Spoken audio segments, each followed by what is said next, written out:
তো নমস্কার বন্ধুগণ, আপনারা দেখছেন দুর্গাচরণ পুরুলিয়া ইউটিউব চ্যানেল। এই চ্যানেলে সকলকে জানাই প্রীতি, শুভেচ্ছা, ভালোবাসা, অভিনন্দন।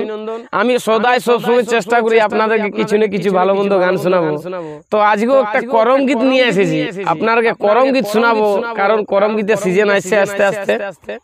তো এই করম গীতটার কাহিনী হচ্ছে একটা দিদির, কারণ এক দিদি খুবই মানে গরিব ঘরের মেয়া, আরেকটা গরিব ঘরে এসে ঢুকে গেছে।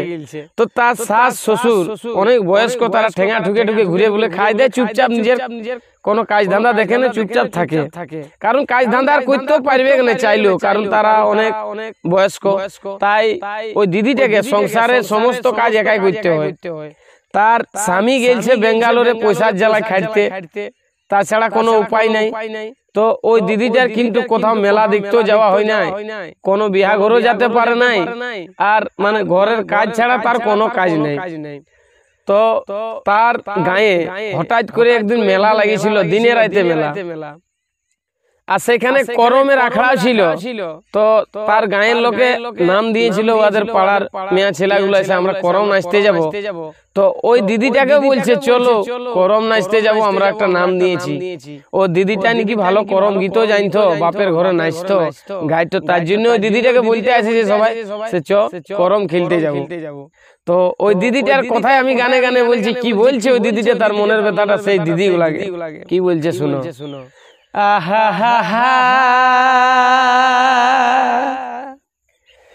দিদি বাহার খাটালো খামর, সোয়া ঘরে নাই গো, সোয়া ঘরে নাই।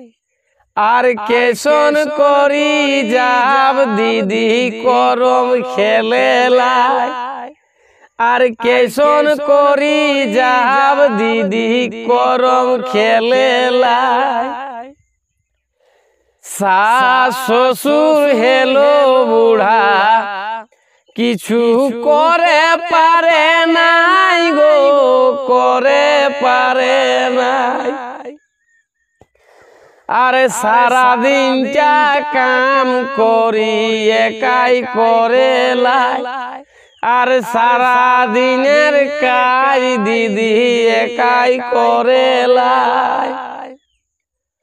করম পূজায় লেগে আইলো আমার ছোট ভাই গো, আমার ছোট ভাই। সোয়া আমার ঘরে নাই, করি কি উপায়, আর সোয়া আমার ঘরে নাই, করি কি উপায়। আমার মেলা গেল ঘর গেল, গেল বিহা ঘরে গরিজ গো, বিহা ঘরে গরিজ।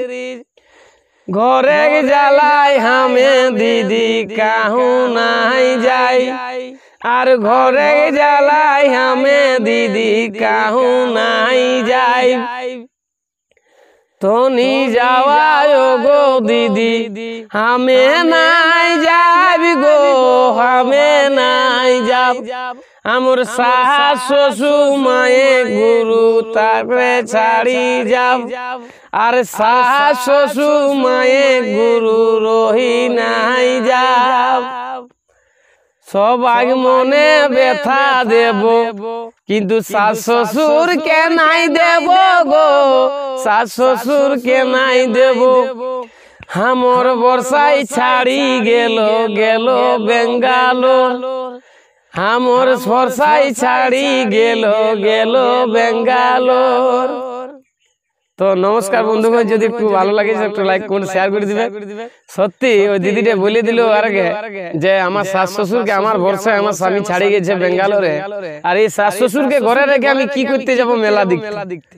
যে অ্যাকচুয়ালি মানে কি বলবো, নারীর মতো নারী হবে তারাই কথাটা বলবে, না তো আজকালের নারী তো মেলা দেখলেই চলে যাবে, সে শাশ মরুক আর শ্বশুর মরুক, আর ঘরে ছেলে কান্দুক আর মায় মরুক আর বাপ মরুক।